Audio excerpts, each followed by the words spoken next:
Mapagpalang araw kapatid! Sa video na ito ay ating alamin kung sino ba si Juan ayon sa Biblia.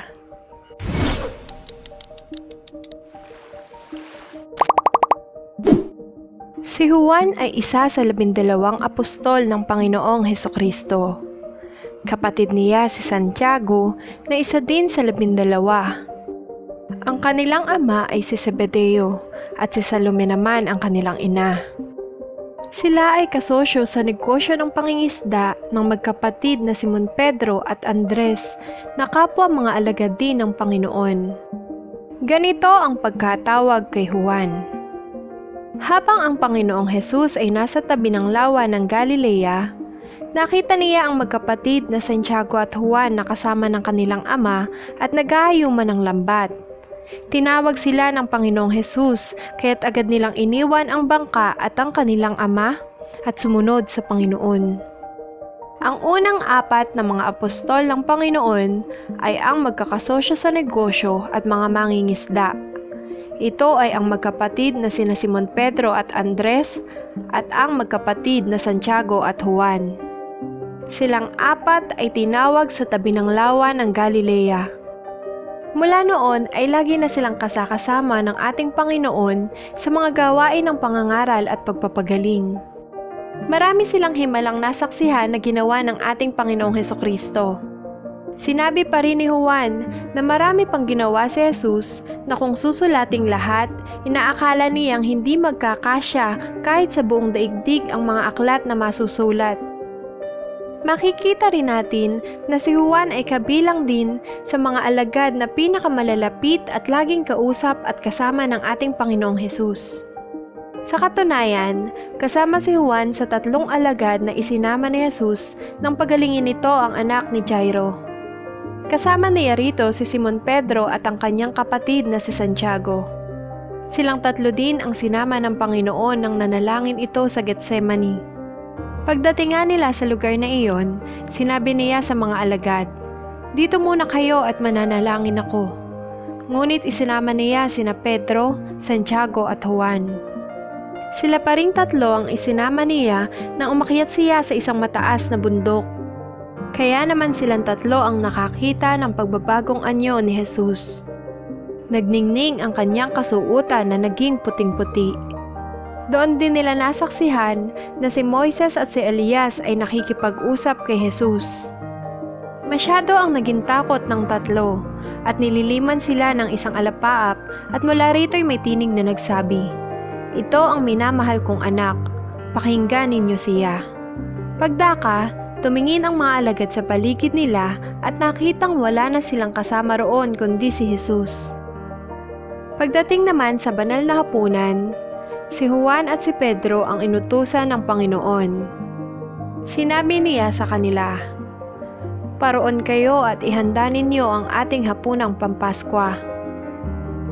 Ang magkapatid naman na Juan at Santiago ay tinawag na Boanerges ng ating Panginoon. Ang kahulugan ng salitang ito sa Tagalog ay mga anak ng kulog. Sinasabi ng ilan na dahil ito sa kanilang pag-uugali, pananalita at sa kanilang ambisyon. Sila ay masigasig at matatapang. Sila din ay mapupusok.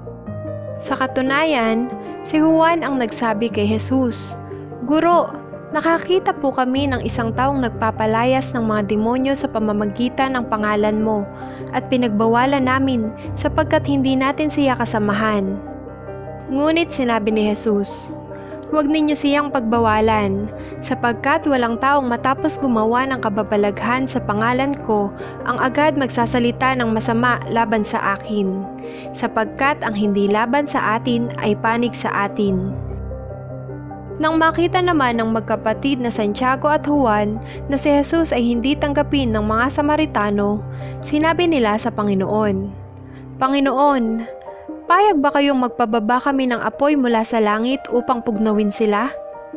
Ngunit bumaling siya at pinagsabihan sila, "Hindi ninyo alam kung anong uri ng espiritu ang sumasa inyo, sapagkat naparito ang Anak ng Tao, hindi upang ipahamak ang mga tao, kundi upang iligtas sila."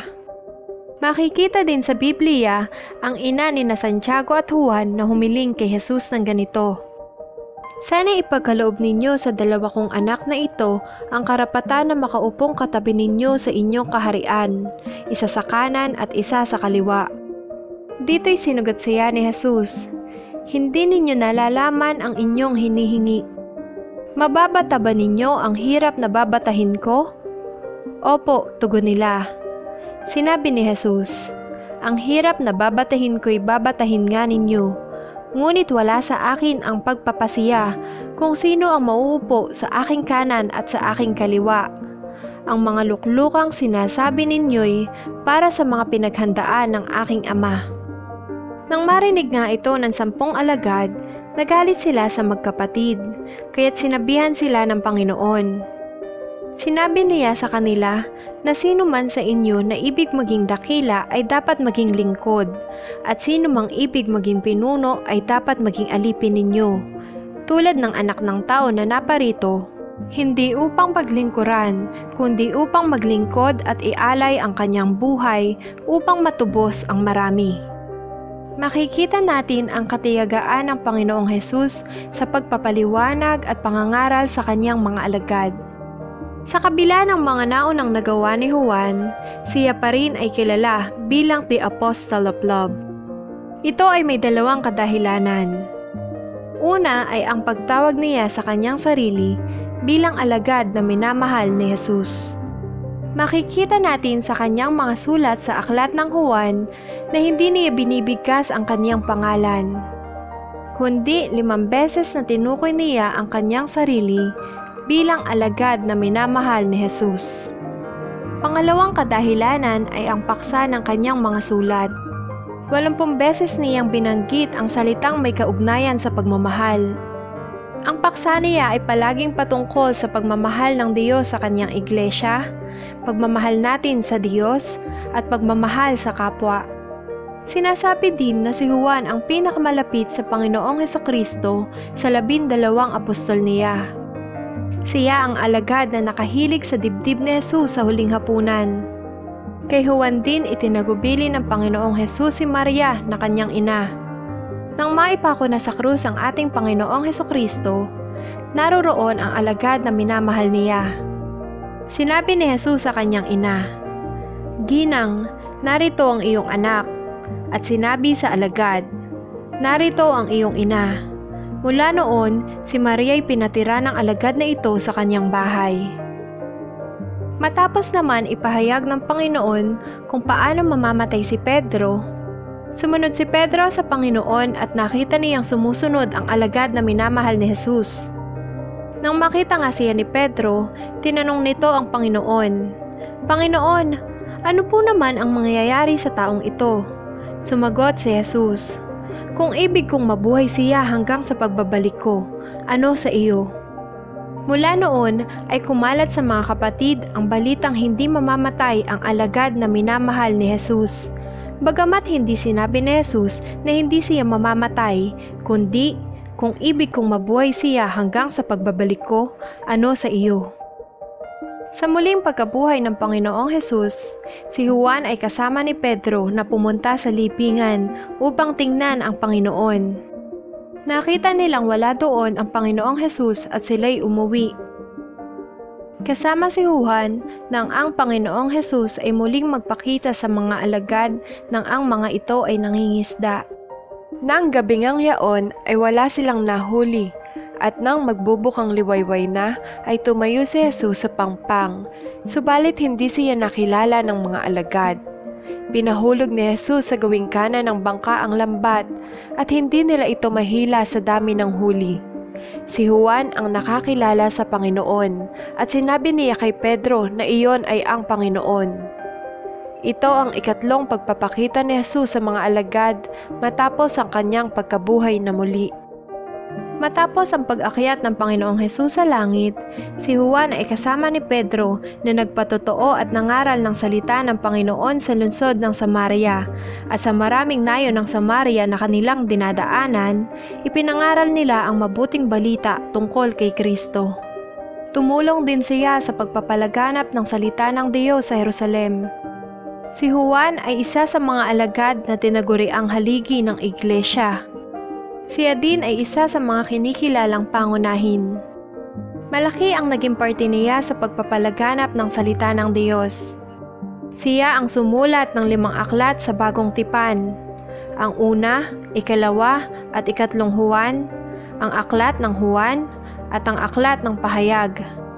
Ang pagsulat niya ng aklat ng Juan ay para maniwala tayong si Jesus nga ang anak ng Diyos at kung mananampalataya tayo ay magkakaroon tayo ng buhay na walang hanggan. Sinasabi ng marami na ang aklat ng Juan ang unang aklat na dapat basahin ng isang tao sapagkat nakapaloob dito ang nararapat at pinakamahalagang malaman ng mga tao sa buong mundo. Ang lahat patungkol kay Hesukristo. Malaki ang naging parte ni Juan sa Kristyanismo, sapagkat ang aklat niya ang ginagamit ng mga Kristiyano sa pagbabahagi ng salita ng Panginoon. Sa katunayan, ang pinakasikat na bersikulo ay matatagpuan sa kanyang aklat. Ito ay kabisado ng halos lahat ng mga Kristiyano, ang John 3:16. Isang mahigsing bersikulo, ngunit malinaw at kumpleto. Ito ay 26 na salita, ngunit walang katapusan ang kagandahan ng kahulugan. Kaya naman ito ang tinagurian na pinakamadalas hanapin sa internet na bersikulo sa buong mundo. Kay Juan din ipinahayag ng ating Panginoon ang mga pangitain ukol sa hinaharap at kanya itong inilahad sa kanyang sulat sa aklat ng Pahayag. Dito niya sinabi ang ganito, "Ako'y si Juan, ang inyong kapatid na kasama ninyo sa paghihirap, paghahari at pagtitiis dahil sa pakikipag-isa kay Jesus. Itinapon ako sa pulo ng Patmos sapagkat ipinangaral ko ang salita ng Diyos at ang katotohanang inihayag ni Jesus." Si Juan, na isa sa 12 apostol ng ating Panginoong Hesukristo, ang kaisa-isang alagad na namatay sa natural na kamatayan. Siya ay namatay sa katandaan.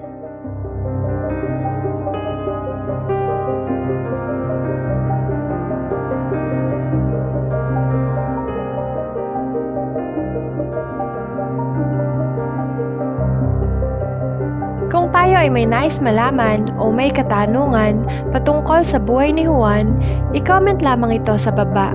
Thank you for watching. Sa Diyos ang papuri.